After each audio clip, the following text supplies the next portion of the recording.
அருமையாக இருக்கிறது. சன்மானம்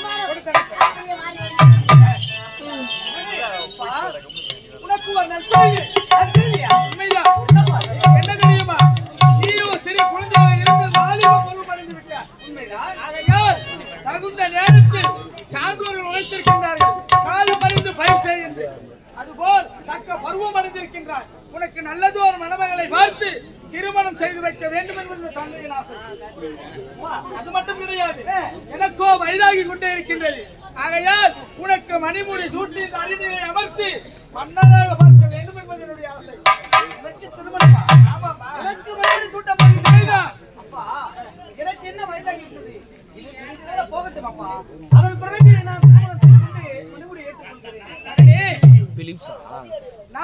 காலத்தை பார்த்து செய்யாவிடில் அனைவரும் என்னை ஏசுவார்கள். ஆகையால் நீ தகுந்த பருவம் அடைந்திருக்கின்றாய். உனக்கு இந்த நேரத்திலே திருமணம் செய்து வைக்க வேண்டியது இந்த தந்தையின் கடமை, ஆசையும் கூட.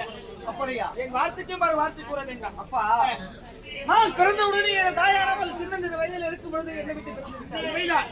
அந்நாள் முதல் இந்நாள் வரை தாய்க்கு தாயாக தந்தைக்கு தந்தையாக எந்த ஒரு குறையும் இல்லாமல் என்னை சீரம் சிறப்போடு வளர்த்துவதற்கு. உண்மைதானே? அப்படி இருக்க உங்களது வார்த்தையை நான் மீறுவேனா?